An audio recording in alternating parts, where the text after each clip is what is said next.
Hola, ¿qué tal? Muy buenos días. Mi nombre es Daniel Lagunas Cabrera. Soy estudiante de la licenciatura en Derecho de la Universidad Virtual del Estado de Guanajuato. A continuación presentaré el reto de la jurisprudencia correspondiente al módulo Juicio de Amparo 1.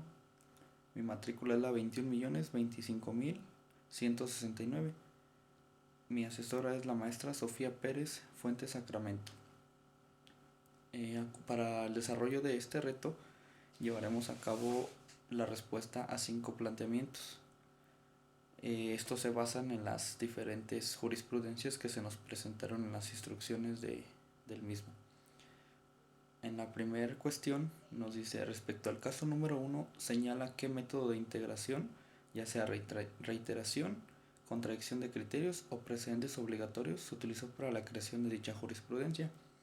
La respuesta para esta es la reiteración.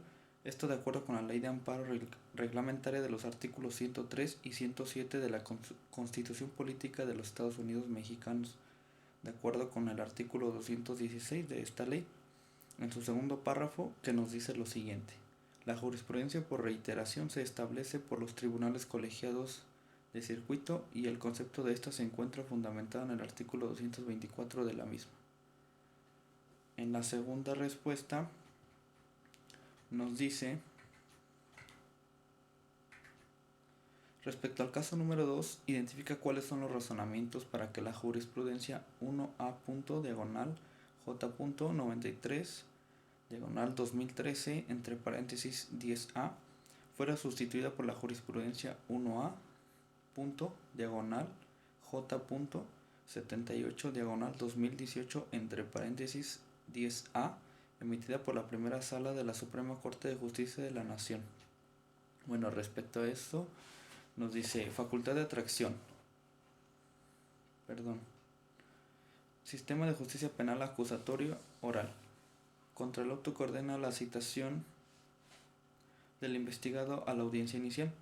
Es improcedente el juicio de amparo indirecto, interrupción de la jurisprudencia 1A. Diagonal J.93 diagonal 2013 entre paréntesis 10A. La primera sala de la Suprema Corte de Justicia de la Nación, al resolver la contradicción de tesis 97 diagonal 2013, de la cual derivó la jurisprudencia 1A. Diagonal J.93 diagonal 2013 entre paréntesis 10A, interpretó las legislaciones adjetivas penales de los estados de Chihuahua y Durango y sustentó que la orden de citación al investigado a la audiencia de formulación de imputación con apercibimiento de aprehensión en caso de no comparecer transgrede el derecho a la libertad deambulatoria, pues coloca al individuo en una situación ineludible de obediencia ante un mandato judicial, lo que se traduce en un acto de imposible reparación susceptible de ser impugnado a través del juicio de amparo directo. Ahora bien, de una nueva reflexión, esta primera sala estima necesario interrumpir este criterio jurisprudencial porque la regulación de la citación de esa audiencia en las siguientes legislaciones locales mencionadas es semejante a la prevista en el artículo 141 del Código Nacional de Procedimientos Penales para la citación a la audiencia inicial, y de la lectura sistemática de las fracciones 1 y 2 del artículo mencionado. Se advierte que la citación de la persona investigada a la audiencia inicial, en la que habrá de formularse imputación en su contra por sí sola, no es un acto que afecte su libertad personal, al tratarse de una simple comunicación del juez a petición del Ministerio Público, en el sentido de que se requiere su presencia para el desarrollo de una audiencia en la que se formalizará la investigación que se sigue en su contra y se formulará la imputación respectiva, audiencia en la que podrá o no ser vinculado a proceso y, en su caso, sometido a una medida cautelar. No obsta lo anterior el hecho de que, conforme a la fracción 2 del precepto citado, en caso de no comparecer injustificadamente, pueda ordenarse a su comparecencia forzosa, pues ello es un acto futuro de realización incierta. Al estar condicionado a que el citado no asista sin justificación, el representante social solicite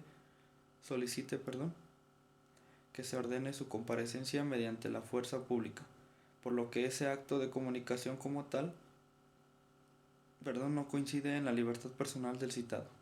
De ahí que contra el auto que ordena la citación del investigado a la audiencia inicial es improcedente el juicio de amparo indirecto, pues se trata de un acto judicial fuera de juicio que no afecta a la libertad personal del quejoso, conforme al artículo 107, fracción 4 de la Ley de Amparo. Bueno, en la cuestión número 3 dice: respecto a los casos 1, 2 y 3, indica en qué época del Semanario Judicial de la Federación fueron publicadas las jurisprudencias.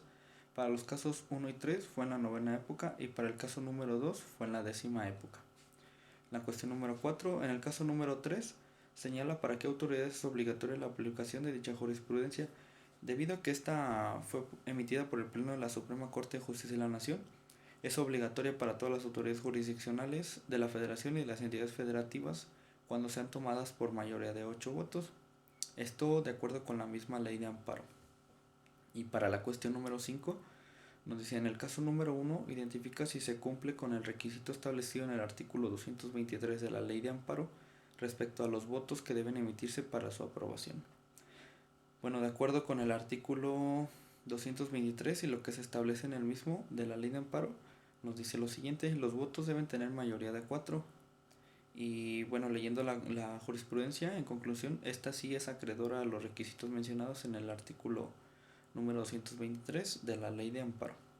Bueno, y para concluir con este reto de la jurisprudencia, recordemos que esta es la interpretación que se hace de la ley de observancia obligatoria cuando esta no es clara ni precisa, o sea, cuando existen lagunas mentales o todavía por ahí una duda que queda en el aire, pues se hace la jurisprudencia para aclarar ciertas dudas que existen en la ley, en las leyes, perdón. Dice: esta no es clara ni precisa, emana de las ejecutorias que emite la Suprema Corte de Justicia de la Nación, ya sea funcionando en pleno o salas y por los tribunales colegiados de circuito. Esta tiene tres vías o métodos para la integración, que es reiteración, contradicción de criterios y precedentes obligatorios. Y esta puede ser obligatoria a nivel, digamos, máximo, cuando sea por el pleno de la Suprema Corte de Justicia de la Nación. Si va un ejemplo, si se emite por las salas o tribunales colegiados de circuito, pues esta ya va no siendo tan obligatoria porque ya va en una cadena de mando, digamos, mucho más baja que si la emitiera el Pleno de la Suprema Corte de Justicia de la Nación. Esta misma está fundamentada en los artículos 94 y 107 de nuestra Constitución Política y es emitida por la Suprema Corte de Justicia de la Nación. Esta autoridad es quien lleva a cabo la realización y posteriormente emitir las jurisprudencias. Esto puede ser de carácter judicial, penal, civil, depende de qué se requiera. Y bueno, los datos de la jurisprudencia que deben de contener son la identificación del asunto, el número de tesis, el órgano jurisdiccional y pues las votaciones a las cuales se llevó a cabo cuando estuvo en la Suprema Corte de Justicia de la Nación. Recordemos que la jurisprudencia es un instrumento jurídico muy importante en todos los juicios para que lleven a un correcto dictamen, digámoslo así. ¿Por qué? ¿Qué pasa luego en los juicios? Hay personas que pues cometen delitos y muchas veces no se les respetan sus derechos o sus garantías y pues debido a que hay lagunas jurídicas, como lo hemos mencionado, y a partir de las jurisprudencias pues se hacen las aclaraciones correspondientes para que no quede en la impunidad o en el aire como que esa duda se aclare completamente, y a partir de ahí, de que se publique en la Suprema Corte de Justicia de la Nación, pues se vuelva de carácter obligatorio para las autoridades correspondientes y competentes, ya sea en el ámbito en el que se publicó. Sería todo de mi parte, espero que les haya servido mucho mi información. Muchas gracias.